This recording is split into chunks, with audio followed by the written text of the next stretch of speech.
오늘은 말라기 3장 16절에서 18절까지입니다. 3장 16절 18절 말씀 묵상하겠습니다. 말씀 있습니다. 그때 여호와를 경외하는 자들이 피차에 말하매 여호와께서 그것을 분명히 들으시고 여호와를 경외하는 자와 그 이름을 존중히 여기는 자를 위하여 여호와 앞에 있는 기념책에 기록하셨나니라. 만군의 여호와가 이르노라. 나는 내가 정한 날에 그들을 나의 특별한 소유로 삼을 것이요 또 사람이 자기를 섬기는 아들을 아낌같이 내가 그들을 아끼리니 그때에 너희가 돌아와서 의인과 악인을 분별하고 하나님을 섬기는 자와 섬기지 아니하는 자를 분별하리라. 아멘. 하나님께서 기억하시고 귀히 여기는 사람들, 완악한 마음, 교만한 마음, 무지하고 어리석은 마음, 하나님께 순종해들 하나님의 백성들이 하나님을 대적하고 있었습니다. 자신들의 악행에 대해서 전혀 인식이 없어요. 또 하나님께서 주신 축복의 약속이 이루어지지 않음으로 인해서 하나님을 섬기는 것이 헛되고 거짓되다, 공허하다, 이런 말을 하면서 하나님을 대적하고 있는 하나님의 백성들, 하나님을 허무한 우상과 같이 여기는 그들의 모습을 볼 수 있습니다. 오히려 악을 행하는 자들, 우상을 섬기는 자들이 더욱더 번성하고 하나님을 시험하는 자들, 그들이 오히려 화를 피하고 잘 살고 있다. 그러니까 하나님의 존재 자체를 부인하고 의심하는 자들이 더 형통하고 잘 된다. 그런 거로 자신들이 하나님을 섬기고 또 하나님으로 인해서 끊임없이 징계와 연단의 과정을 당하면서 슬픔을 당하며 살아가는 일이 얼마나 헛되고 무익한 일인가라는 말로 하나님을 대적하고 있었죠. 그러나 반면에 하나님께서는 영원토록 귀하게 여기는 사람들도 있습니다. 16절에 그때 여호와를 경외하는 자들이 피차에 말하며 여호와께서 그것을 분명히 들으시고 여호와를 경외하는 자와 그의 이름을 존중히 여기는 자를 위하여 여호와 앞에 있는 기념책에 기록하실 것이다. 기록하셨나니라 라고 말씀하시네요. 하나님께서 듣고 계신다. 그러니까 하나님께서 하나님께 범죄하면서 자신들의 죄가 무엇인지도 모르는 무지와 악함에 처한 주의 백성들이 돌이키지 못하고 결국 하나님의 공의 심판에 직면하게 되겠지만, 그러나 하나님께서 그 중에서도 하나님께서 기억하고 귀하게 여기는 사람들이 있다. 그들이 누구냐? 여호와를 경외하며 그의 이름을 존중히 여기는 사람들이라고 말씀하고 있네요. 그러니까 하나님을 경외한다. 하나님을 경외한다는 건 무엇이냐? 일단 하나님과 그분의 뜻을 알아야 돼요. 알고 그분의 말씀에 대한 온전한 믿음이죠. 믿음과 순종이에요. 어느 정도 순종이냐? 하나님께서 아브라함에게 내 아들 이삭을 독자 이삭을 모리아 산에 제물로 바쳐라. 두말하지 않고 순종하죠. 그때 하나님께서 아브라함을 이제야 내가 나를 경외하는 줄 알았다라고 선포하셨는데요. 그것이 바로 하나님을 경외하는 자들의 태도예요. 하나님과 그분의 약속의 말씀에 대한 절대적인 신뢰입니다. 이것이 하나님을 경외하는 사람들이에요. 믿음으로 순종. 하나님이 이삭을 죽여도 다시 살리셔서 이삭을 통하여 그의 후손이 바다의 모래와 같이 하늘의 별과 같이 많아질 것이라는 주님의 말씀을 이루실 것이다 라는 이런 확신이죠. 확신. 시편 103편 13절 이하에 보면 아버지가 자식을 긍휼히 여긴 같이 여호와께서는 자기를 경외하는 자들을 긍휼히 여기신다. 하나님을 경외하는 자를 긍휼히 여기세요. 이는 그가 우리의 체질을 알고 계시고 우리가 단지 먼지뿐임을 기억하시미로다. 인생은 그 날의 풀과 같다. 영화가 들의 꽃과 같은데 그것은 바람이 지나가면 없어진다. 그 있던 자리에도 다시 알지 못하거니와 그러나 여호와의 인자하심은 자기를 경외하는 자에게 영원부터 영원까지 이르게 되고 그의 의는 자손의 자손에게 이르게 되고 곧 그의 언약을 지키고 그의 법도를 기억하며 행하는 자에게로다 라고 말씀하고 있죠. 여호와의 인자하심이 자기를 경외하는 자에게 영원까지 나타난다. 자손 대대로 이어진다고 하셨고요. 그러면 여호와의 인자하심, 하나님을 경외하는 자는 누구라고요? 그의 언약을 지키고 그의 법도를 기억하여 행하는 자에게 행하는 거예요. 믿음은 순종입니다. 이런 사람들이 하나님을 경외하는 자예요. 이런 사람들을 하나님이 어떻게 하신다고요? 기억하시고 귀하게 여기신다는 거예요. 이렇게 하나님을 경외하는 자들은 하나님의 이름을 귀하게 여기는 사람들이죠. 그래서 주님의 이름을 높이고 그분의 영광을 위해서 주님의 말씀과 뜻에 온전히 순종하고 의롭고 거룩한 주의 백성으로 살아가는 것입니다. 그런 사람들을 하나님이 귀하게 여기신다는 거예요. 그러니까 하나님의 사람 다윗이 성전 건축을 선포하고 이 말에 대해서 백성들이 기쁨으로 헌신했어요. 많은 예물을 드려 하나님의 성전을 세우기를 원했는데 그때 한 말이죠. 역대상 29장 10절 이하에 다윗이 온 회중 앞에서 여호와를 송축하이르되 우리 조상 이스라엘 하나님 여호와여 주는 영원부터 영원까지 송축 받으시옵소서. 여호와여 위대하신과 권능과 영광과 승리와 위엄이 다 주께 속하였사오니 천지에 있는 것이 다 주의 것이로소이다. 하나님의 것이라고 고백하지요. 여호와의 주권도 주께 속하여 싸우니 주는 높으사 만물의 머리심입니다. 자기가 왕이 아니라는 거예요. 오직 왕은 하나님, 부와 주가 주께로 말미암고 이런 겸손함. 또 주는 만물의 주제가 되사 손에 권세와 능력이 있사오니 모든 사람을 크게 하심과 강하게 하심이 주의 손에 있나이다. 이런 고백. 우리 하나님이여 이제 우리가 주께 감사하며 주의 영화로운 이름을 찬양하나이다. 이 다윗의 고백을 보세요. 오직 하나님의 이름을 찬양하고 하나님의 이름을 높이고 모든 주권이 하나님께 있고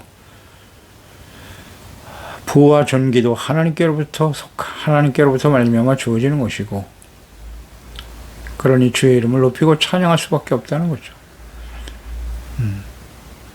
이렇게 주의 이름을 높이며 찬양한 사람 다윗. 그 다윗을 하나님은 가장 마음에 합한 자로 여기셨죠. 바로 이 다윗과 같은 사람이 하나님을 경외하는 사람이고 주님의 이름을 높이는 대표적인 사람이죠. 그런 사람을 하나님께서 귀하게 여기시죠. 그 역사 속에 많은 인물들이 있지만 하나님은 다윗을 마음에 가장 합한 자로 인정하신 거예요. 네, 이렇게 살아야 할 하나님의 백성들이 말입니다. 다윗과 같지 않죠? 네, 다윗과 같지 않습니다. 그래서 결국 바벨론에 의해서 멸망을 당하고 70년 바벨론 포로 생활을 마치고 돌아왔잖아요. 이 돌아온 말라기 시대의 이스라엘 백성들의 모습은 어떠하뇨? 말라기 2장 2절에서 보았죠. 만군의 여호와가 이르노라 너희가 만일 듣지 아니하며 마음에 두지 아니하여 내 이름을 영화롭게 하지 아니하면 내가 너희에게 저주를 내려 너희 복을 저주하리라. 내가 이미 저주하였나니 이는 너희가 그것을 마음에 두지 아니하였음이라. 이런 상태가 되었다는 거예요. 하나님의 이름을 영화롭게 하지 않아요. 하나님의 이름을 영화롭게 하는 것은 그분의 말씀과 뜻을 온전히 지켜 순종하고 의롭고 거룩한 하나님의 자녀로 살아가는 것이죠. 그런데 주님의 이름을 영화롭게 하지 않았다. 그래서 하나님께서 참을 만큼 참으셨잖아요. 그래서 바벨론 70년 포로 연단의 시간을 지나 새롭게 되어 다시 예루살렘으로 돌아오게 하셨는데 하나님의 백성들을. 근데 또다시 그 길을 가고 있어요. 하나님의 이름을 높이지 않아요. 잘 묵상해 봐야 합니다. 우리는 하나님의 이름을 영화롭게 하는 사람들입니까? 어떻게 하는 것이 하나님의 이름을 영화롭게 하는 거예요? 세상에서 부와 출세, 권세, 명예를 얻는 것인가요? 불의와 악을 행하면서도 세상의 많은 것을 가지고 누리며 그건 자기 이름을 높이는 거죠. 주님의 이름을 높이는 것과 자신의 이름을 높이는 것을 분별할 줄 몰라. 사람들이. 악을 행하는 사람, 절대 하나님의 이름을 높이는 게 아니라 부끄럽게 하는 일입니다. 오늘날 크고 화려한 교회를 자랑하고 세상에 부와 권력을 가진 사람들이 교회 안에 있지만 그 사람들 때문에 주님의 이름을 높일까요? 그렇지 않습니다. 오히려 수치와 멸시와 조롱을 당하는 시대에 우리가 살고 있어요. 그 원인이 무엇인가를 말씀을 통해 잘 깨달아야 합니다. 하나님을 경외하고 그 이름을 존귀하게 여기며 높이는 자를 하나님은 어떻게 어떻게 보응하십니까? 먼저 여호와 앞에 있는 기념책에 기록하신다라고 말씀하셨네요. 하나님 앞에 있는 기념책, 이 기념이라고 하는 말이 히브리의 지카론인데요. 이것은 생각나게 한다, 기억, 회상, 혹은 기념 이런 의미를 가진 단어죠. 그래서 하나님께서 행하신 일들을 영원히 잊지 않고 기억한다라고 하는 의미로 이 기념, 지카론이라고 하는 말이 사용됐거든요. 대표적으로 이스라엘 백성들이 애굽에서 나올 때 마지막 재앙이 장자 재앙이 있었죠. 그때 이스라엘 백성들이 하나님의 말씀에 순종하여 문설주와 인방에 어린 양의 피를 발라 둠으로써 죽음의 사자가 뛰어넘었죠. 그래서 이것을 유월절이라고 말합니다. 이 유월절에 대해서 출애굽기 12장 13절 이하에 보면 내가 애굽 땅을 칠 때 그 피가 너희가 사는 집에 있어 너희를 위해 표적이 될 것이다. 내가 피를 볼 때 너희를 넘어가리니 재앙이 너희에게 내려 멸하지 않을 거야. 너희는 이 날을 기념하여 지카론 여호와의 절기를 삼아 영원한 규례로 대대로 지켜라. 이 날 유월절을 기념하라 라고 주님 말씀하셨거든요. 그러니까 이것은 영원한 규례예요. 영원토록 기념해야 될 날이다. 그래서 하나님의 영원토록 뭘 기념해야 되는 것입니까? 애굽에서 하나님께서 10가지 재앙을 쏟아부으시면서 완악한 바로의 마음을 깨트리시고 항복하게 하셨죠. 결국은 10가지 재앙을 다 당하게 하시고 완악하게 하심으로써 이스라엘 백성들을 하나님께서 그의 손에서 구원하셨도다. 이 구원의 은혜를 기억하라는 거예요. 기념하라. 그래서 유월절 절기를 지켜라. 기념하라고 말씀하신 거예요. 그래서 이스라엘 백성들은 유월절을 한 해의 시작으로 삼죠. 이처럼 하나님께서 하나님을 경외하는 자들은 영원토록 기억하시겠다는 거예요. 하나님의 백성들이 유월절을 기념하고 기억하고 지켜야 하는 것처럼 하나님께서는 하나님을 경외하고 주님의 이름을 영화롭게 하는 자들을 이렇게 영원토록 기념하시겠다는 거죠. 따라서 이 기념책은 다른 말로 하면 생명책과 같은 것이죠. 생명책. 생명책에 너의 이름이 기록되리라.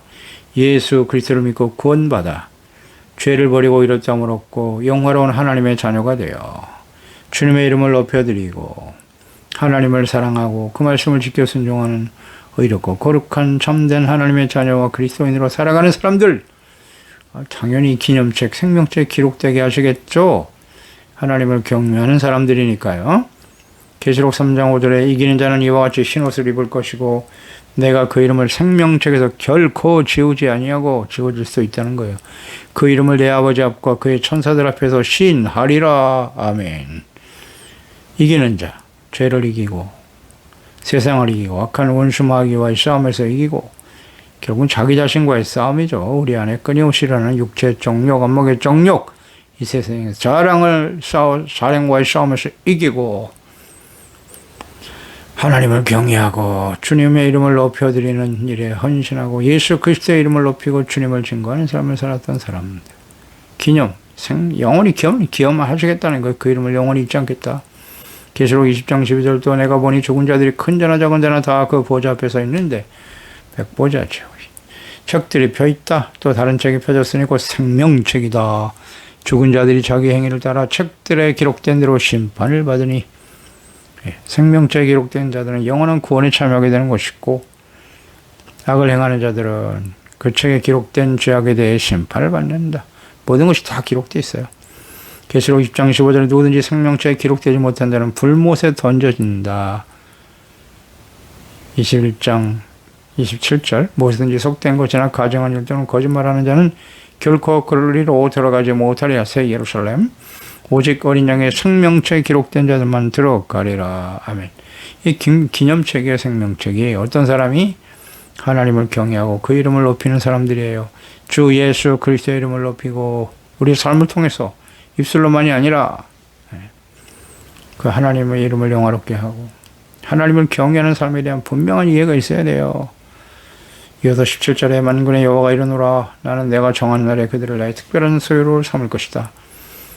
또 사람이 자기를 섬기는 아들을 아낀같이 내가 그들을 아끼리니 내가 하나님께서 제 영원한 기념책에 생명책에 그 이름을 기록할 것이라 약속하셨고요. 또 하나님을 경외하는 자에 대한 보응은 내가 정한 날에 그들을 나의 특별한 소유로 삼는다라는 약속이에요. 소유, 하나님의 소유다. 하나님의 자녀, 하나님이 우리의 아버지가 되시고 전능하신 능력으로 그의 소유된 백성이 되어 살아가게 하시겠다는 약속이죠. 소유, 하나님의 소유. 누구도 손을 댈 수 없죠. 하나님의 소유는. 빼앗을 수도 없고요. 그래서 레위기 20장 26절에 보면 너희는 나에게 거룩할지어다. 이스라엘이죠. 이는 나 여호와 거룩하고 내가 또 너희를 나의 소유로 삼으려고. 이게 목적이네요. 너희를 만민 중에서 구별했다. 이스라엘을 모든 많은 민족들 중에서 나의 소유를 삼기 위해서 여호와가 거룩하고 또 내 소유로 삼으려고 그랬어요. 그러니까 하나님의 소유로 삼으신 하나님의 백성들은 거룩한 백성이에요. 구별된 하나님의 백성들. 하나님을 알고 그분의 말씀을 듣고 경외하고 순종하는 거룩한 자들이 곧 하나님의 특별한 소유가 되는 거예요. 하나님의 소유된 백성. 이것처럼 확실한 은혜와 복이 어디 있겠습니까? 하나님의 소유잖아요. 하나님이 우리의 주인이 되시고 우리의 왕이시고 우리의 아버지시고 이는 내 아들이야. 이렇게 인정해 주시는 거예요. 하나님께서 정하신 날이다 그랬으니까요. 하나님께서 심판하시는 날이겠죠. 예수 그리스도의 초림 그리고 재림이죠. 예수님의 초림, 그리스도를 보내시는 것은 하나님의 구원을 위해서 보내셨죠. 그러나 그 예수 그리스도를 영접하지 않고 믿지 않으면 하나님의 심판 가운데 떨어지는 거예요. 초림 때도 역시 마찬가지죠.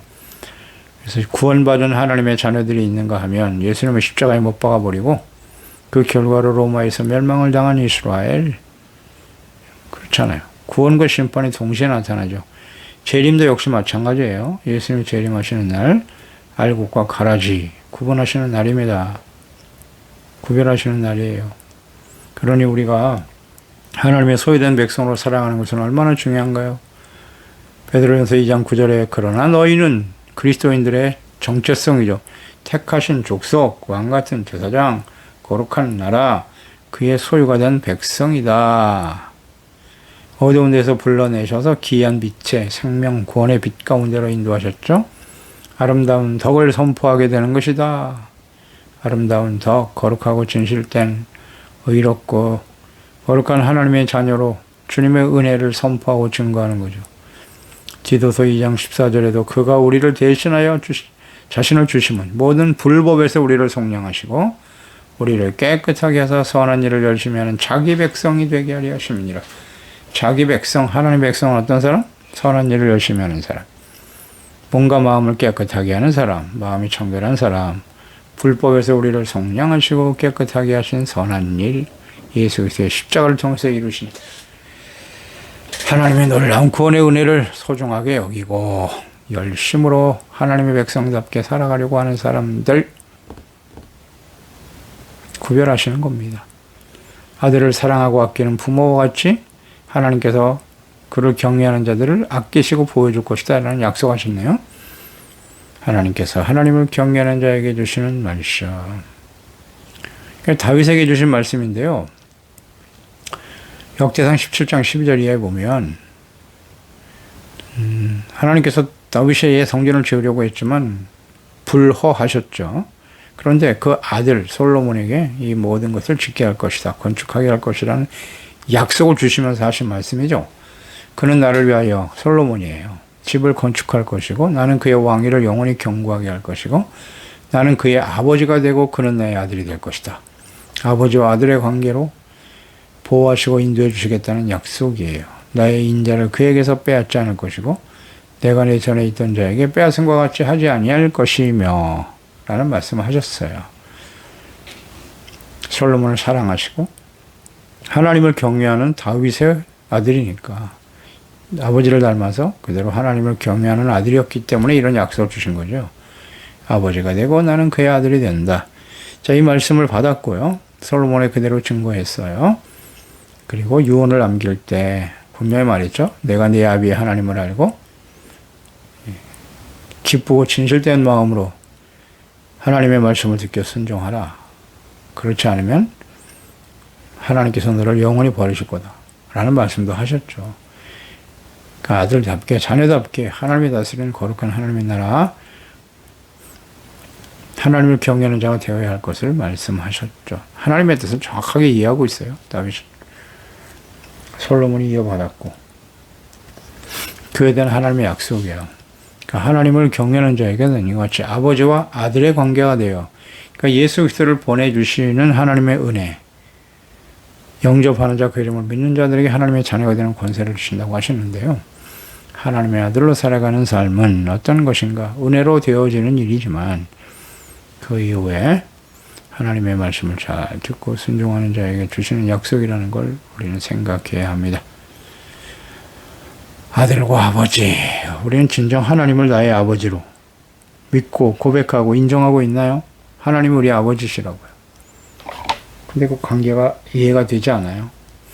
그래서 교리적으로는 알겠는데 실제로는 하나님이 나의 아버지가 내가 하나님의 아들이라는 이 분명한 사실에 대한 인식이 없는 경우가 많아요. 자존감이 없어요. 그래서 우리가 하나님의 아들인데 할렐루야. 왜 그렇습니까? 우리가 하나님의 아들답게 살아가지 못하고 있기 때문이에요. 정체성에 대한 분명한 인식이 있어야 그에 합당한 삶을 살지 않겠습니까? 하나님의 아들. 그러니까 요한계시록 21장 마지막 절이죠. 하나님께서 그리스도를 보내시고 재림하시고 마지막 심판을 향해서 이루시고자 함은 새로운 하나님의 나라를 세우는 거예요. 그게 하나님의 뜻이거든요. 언제나. 그래서 이기는 자는 이것을 상속받는, 이것이 무엇입니까? 하늘로부터 내려오는 새 예루살렘이잖아요. 새로운 하나님의 나라의 회복을 말씀하시는 거죠. 이걸 상속받는 사람이 누구냐? 이기는 자다. 나는 그의 하나님이 되고 그는 나의 아들이 될 것이다. 이것이 하나님의 뜻이에요. 하나님이 다스리시는 하나님의 나라, 하나님 아버지의 뜻을 따라 순종하는 하나님의 아들들이 되는 것. 이것은 솔로몬에게 주셨던 약속이기도 하고 그 이전에 하나님께서 모세를 통해서 하나님의 자녀 백성들에게 나는 너희들의 아버지고 너희는 내 아들들이 될 것이라고 약속하신 말씀이죠. 이게 하나님의 뜻이에요. 이어서 18절에 그때 너희가 돌아와서 의인과 악인을 분별하고 하나님을 섬기는 자와 섬기지 아니하는 자를 분별할 것이다. 예, 하나님께서 심판하신 날이죠. 여호와의 날, 예수님의 초림과 재림. 이제 초림을 통해서 우리가 은혜 받아 구원받았지 않습니까? 이 복음이 지금 땅까지 전파되고 있고 다시 오실 것을 약속하신 예수님, 뭐 반드시 오시겠죠. 그러니까 그 오시는 주님의 날에 의인과 악인을 분별하신대요. 그리고 하나님을 섬기는 자와 섬기지 아니하는 자를 분별하리라 라고 말씀하셨는데요. 분별, 알곡과 가라지를 분별하기 위해서 오시는 거예요. 예수님께서. 정리해보죠. 자, 의인과 악인을 분별한다라고 하셨는데요. 의인은 어떤 사람이에요? 우리가 어떻게 의롭다함을 얻게 되죠? 모든 사람 다 죄인이에요. 아담과 하와의 후손들은. 그런데 하나님 보내신 그리스도, 하나님의 아들 예수 그리스도가 십자가에 자신을 몸을 대속제물로 속죄제물로 드리시고 그 피로 우리의 모든 죄를 씻어 용서해 주셨다. 예수 그리스도를 믿고 의롭다함을 얻게 되는 거예요. 이런 사람들이 하나님 앞에 서게 되는 거죠. 그러나 그게 끝이 아니라 의롭다함을 얻은 이후에 이제 어떻게 우리가 하나님의 말씀을 잘 깨달아 알아야 되잖아요. 무지하면 안 돼요. 무지와 완악함이 하나님의 심판의 기준이 된다는 거. 그러니까 부지런히 하나님의 말씀을 묵상하고 배워야죠. 그래서 그 말씀을 통해서 죄를 버리고 주의 말씀을 따라 순종하며 따르는 사람, 그게 의인 아닙니까? 예수님의 십자가의 보혈로 씻음받고 그 이후에 하나님의 말씀을 통해서 죄를 깨닫고 겸손히 회개하고 씻음받고 용서받는 의, 용서받는 의를 잊지 마세요. 이게 의인이에요. 그렇지 않으면 악인이 되겠죠. 악인의 특성은 하나님을 잘 몰라요. 하나님의 말씀에 대한 이해가 없어. 오늘 이스라엘 백성들 말라기 시대에 이스라엘 백성들처럼 자신들이 하나님의 것을 도둑질해 놓고도 우리가 언제 하나님의 것을 도둑질했나요? 하나님을 말로 대적하면서도 우리가 언제 하나님을 대적했습니까? 전혀 인식하지 못하고 있어요. 자신들이 얼마나 심각한 죄인가. 이런 사람들이 악인이에요. 그러니까 이렇게 다시 연결해서 묵상해 보면 의인과 악인을 분별한다 하셨고 하나님을 섬기는 자와 섬기지 아니하는 자를 분별한다 그랬어요. 따라서 의인은 누구냐? 하나님을 섬기는 자. 악인은 하나님을 섬기지 않는 자. 이 섬김이란 말이 매우 중요한 의미를 갖네요. 그러니까 이것은 하나님을 경외하는 사람은 곧 하나님을 섬기는 자고 이런 사람이 의인이다라는 거잖아요. 그렇죠? 그 하나님을 경외하는 자, 하나님을 알고 믿고 그의 말씀에 순종하는 사람이고 이것은 곧 섬김이다라는 표현을 쓰셨어요. 섬김. 섬김은 종된 마음이죠. 겸손한 마음이에요. 그러니까 섬김이니까 내가 주인이 아니고 내가 왕이 아니라 언제나 우리의 주인은 하나님이시고 우리의 왕은 하나님이시고 그 보내신 자 예수 그리스도가 우리의 주인이 되신다. 여기에 대한 분명한 인식이 있어야 될 거 아니에요. 그리고 우리는 그의 종이다. 종된 마음, 겸손한 마음이 종된 마음은 뭐라고요? 겸손. 그 다음 정직해야 돼요. 성실해야 돼요. 충성스러워야 돼요. 순종하는 거예요. 이런 사람이 섬기는 자잖아요. 우리는 하나님을 경외하고 섬기는 자인가요? 이런 사람은 하나님은 의인으로 인정해 주시는 거예요. 그러니까 하나님과의 관계에 대한 분명한 이해, 하나님과의 관계 속에서 주어지는 정체성에 대한 분명한 인식. 우린 누구지? 나는 누구야? 당연히 우린 종이죠. 주님의 은혜를 받은. 당연히 그의 말씀에, 하나님의 말씀에 순종하고 따라가는 사람들이 돼야 되겠죠. 이런 사람들이 하나님을 경외하는 자들이죠. 그러니까 하나님을 경외하는 자는 마땅한 태도예요. 이것이 마땅한 태도. 어렵지 않아요. 그렇지 않은 자는 섬기지 않는다. 겸손하지 않다. 겸손의 반대는 교만이죠. 교만한 자는 하나님이 대적하십니다. 그래서 하나님의 진노의 심판을 피할 수 없게 되는 거예요. 겸손해야죠. 섬기는 자가 돼야지. 그죠? 하나님을 나의 욕망의 도구로 생각하고 나의 소원만을 들어주는 분이라고 우상같이 섬기려고 하잖아요. 이건 섬기는 자가 아니죠. 언제나 섬김의 태도. 겸손이 생명이에요. 생명. 가장 기초예요. 뿌리야, 뿌리. 그리스도인들에게 있어서. 심령이 가난한 자는 복이 있나니. 여기서부터 시작이에요. 겸손하지 않으면, 섬김의 자세가 없으면 그건 의인이라 할 수 없어요. 의인은 하나님의 은혜로 주어지는 것이니까. 겸손한 자에게 하나님께서 은혜를 주시고, 그 은혜란 뭐예요? 죄를 용서해 주시고 의롭다함을 얻게 하시는 게 은혜죠. 그게 복이고요. 이런 고백, 확실한 고백이 있어야 돼요. 의인과 악인, 시편 1편 1절 이하 말씀을 통해서 우리가 깨닫게 되죠. 복 있는 사람, 의인이죠. 이런 사람 어떤 사람? 악인의 길을 따르지 않는 사람, 죄인의 길에 서지 않는 거예요. 오만하고 교만한 자들과 자리에 앉지 않는 거예요. 이런 사람이 의인이고 복 있는 사람이다. 이런 사람은 여호와의 율법을 즐거워하여 주야로 묵상하는 자고요. 율법을 그는 시냇가 시온 나무가 시대를 쫓아 가시를 맺으며 그 잎사귀가 마르지 않은 것 같다. 그가 하는 모든 일이 다 형통하게 된다. 악인들은 그렇지 않다. 악인과 의인을 딱 구분하고 있잖아요. 하나님의 말씀을 따르지 않아요. 즐거워하지 않아요. 오직 바람에 나는 겨와 같은 존재다. 그렇기 때문에 악인들은 심판을 견딜 수 없다. 죄인들이 의인들의 몸에 들지 못한다. 근본적으로 하나 될 수가 없어요. 무릇 의인들은 의인에게는 하나님 인정하시지만 악인들은 망한다. 의인과 악인, 하나님을 섬기는 자인가? 겸손한 자인가? 교만한 자인가? 겸손, 하나님의 말씀을 즐거워하고 주야로 묵상하고 있나요?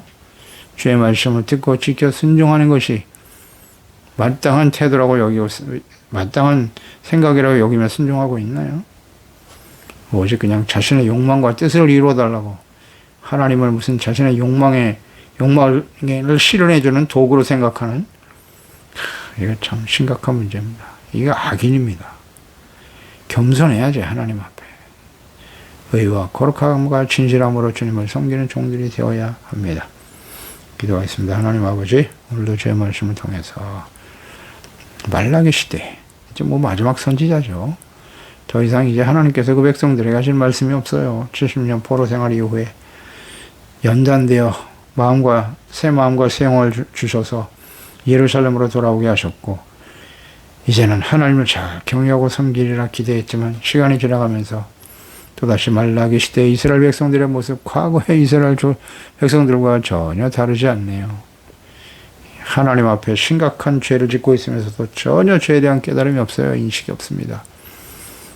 그러나 하나님을 경외하는 자, 그 이름을 존귀히 여기고 높이는 자는 과거의 다윗과 같은 사람들, 하나님께서 그들의 이름을 기념책에 기록하여 영원토록 잊지 않고 기억하신다라고 말씀하셨어요. 얼마나 소중한 것인가요? 이것은 곧 요한계시록에 말씀하신 생명책이겠죠? 예수 그리스도의 재림과 영원한 하나님의 나라의 생명책에 기록되는 삶이 얼마나 복된 삶인가요?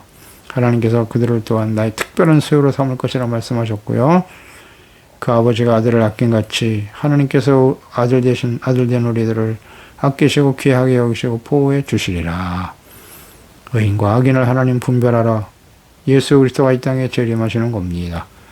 예수 그리스도를 믿고 의롭다함을 얻고 그 이후에 끊임없이 하나님의 말씀을 통해서 죄를 버리고 씻음받고 용서받는 의인, 겸손히 하나님을 섬기고 그 말씀에 순종하는 자, 예수님의 본을 보여주셨지 않습니까?